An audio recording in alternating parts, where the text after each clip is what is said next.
The relationship you started with Vince Sr. there got you another tour, though, the next year back to Japan, but this time you went for Inoki. Yeah. A lot of people forget you weren't with Baba for the entire Japanese career. Yeah. After the first tour, second when you went for Inoki, because Inoki had the booking relationship with Vince for the WWF talent, since the Funks handled the American talent for Baba. And when you went back for New Japan, what were the differences? Differences in the business, the way things were conducted?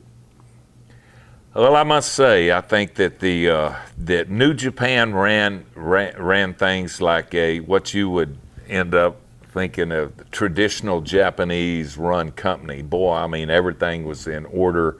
Everything was, Baba's was a little more. He had a bunch of guys. A lot of guys that spent time in the States. They were more Americanized at that time, towards the American NWA wrestling style. Where Inoki his whole company was run in a more of a really, just strict order time. Everything was everything was laid out and everything. So that was the first thing I noticed. But it was. I was glad to be going, and Vince ended up booking me, and he says, I'm going to, book you a couple of times, and I was leaving New York, and I wanted to leave New York because Bruno actually told me, he says, don't stick around forever, Let him beat you down. Let beat you down, because you can come back in, 4 or 5 years. How could I miss you if you won't go away? Right? That's it. Yeah, that's good. Yeah. Well, with Inoki's company, Baba was pretty strictly American style, whereas Inoki, I noticed, always used more international talent. He had the British wrestlers, the World of Sports style. He had the guys from Germany. Was Steve Wright? I think it was. A lot even of some luchadors. A lot of. Well, actually,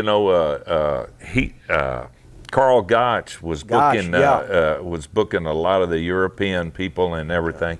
So that gave him a different look too, from Europe. But they had Tiger Jet Sane was the same position that Abdullah was on All Japan. Tiger Jet Sane was there, and he's Indian from India, but he was from Canada, I think. But he brought, and he was really over too, and he really impressed me. He influenced you in your style that you started developing over there, because he was the crazy guy. He'd come in, and I remember the first VCR that I got, immediately searched out the Japanese tapes, and you see, whether it be Abby for Baba or Singh for Inoki, they run out of the locker room and Singh's waving the sword, and he's hitting people with it, and he's wrapping his burnoose around their necks, and they're swatting the fans. I'm like, this wouldn't fly for 10 seconds in the United States. It could probably only happen in Japan, but yeah, I saw that. And like I said, the first tour I got to see Abdullah the Butcher. The second tour I went Tiger Jet Sane. So I saw the two of the top guys at that time on both companies and how they did their business. And I said, you know what? I'm going to develop a style in that sense. And I'm from Texas, so But anyway, so they definitely influenced me. You were herding fans instead of cattle. But talk about your impressions of Baba and Inoki on a personal basis, the differences in the two of them, because they had very different reputations, as well as styles in the ring, very different reputations outside the ring, very different mindsets, philosophies. What did you see as the major differences between the two of them? Well, there's a lot. Baba was a little more, like I said, he was a little more Americanized than I'd say Inoki was. Inoki is Inoki. So, they're just two different personalities.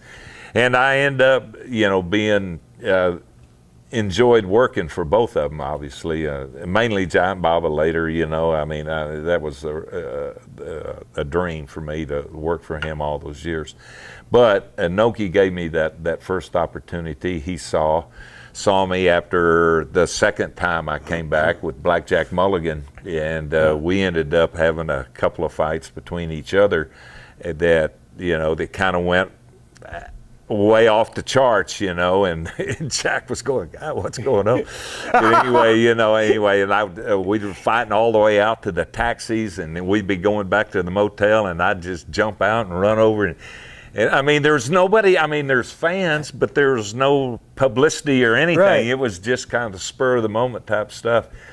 But the New Japan saw that and saw the reaction, and so they just said, well, you know what? And I think at that time, I'd gotten the second time I came, I think I brought a rope, just a little rope, kind of a red and black. It wasn't a big bull rope or anything. Didn't even have a cowbell, right? No, it was just kind of a rope gimmick, for, being from Texas and everything. But anyway, they saw that and they asked me, and Vince had booked me, for those 2 tours. And so they came to me, not Inoki. I very seldom ever talked to Inoki, but he had a he was more standoffish with the talent than Baba was. In some respects, was he not? Or unless you were at the top. I think at that time, he might have been. I don't know. I think everybody protected the business. And it was a completely mindset that was completely different than what it's evolved into today. I've had guys tell me that Baba always had the reputation of honesty, integrity, was not wrapped up in himself, did what was best for business, even if it was pushing somebody else. He knew he was one of the only promoters that ever was such a big star, but still knew when to step down and let somebody else, have the top spot. Inoki was, like we said, a self-promoter. Do you think it came from the fact that they were both proteges of Ricky Dozan. They were both the hand-picked guys, but Baba got the spot first. Baba got to be the star in the States. Inoki never. Baba worked every main event everywhere, in every territory in the country for 2 years. Inoki ended up working for Nick Gulas in Tennessee. He never became. He had to buy his own promotion. He bought Pedro Martinez out in Cleveland and Buffalo so that he could try to be a star in the States. Was Inoki? Inoki did that? Back in '73. I have no idea. Bought it from Pedro and Johnny Powers, the NWF. That's where that title came from. And that didn't last long. But was it because Inoki was so huge in Japan, but was it a constant catch-up, you think, because he never got that one thing he wanted and Baba did? Was that the source of the... You're asking me to speculate on stuff. Do a psychological examination of Antonio Inoki, for heaven's sake. All I know is my dealings with him, he was, does he have an ego? I think everybody has an ego, but I think, he gave me the push, and I say this, I said I got over because Inoki, in New Japan gave me the opportunity to go out there and fight against them, and and got involved with Inoki and some matches, and took the belt from him, and so they gave me that opportunity. Which he was very judicious with that also, guys that he would put over and guys that he would even let be competitive with him, and obviously he put a lot of stock in you to be one of those guys, and at the same time also you started developing the lariat, which has been homaged so much from everybody from, all the way up to JBL and et cetera, but nobody, once again, I hate to mark out here, but the first time, I was 19 years old, first time I got the videotapes and actually got a chance to see you work and so many of these guys I hadn't seen before in the Japanese matches.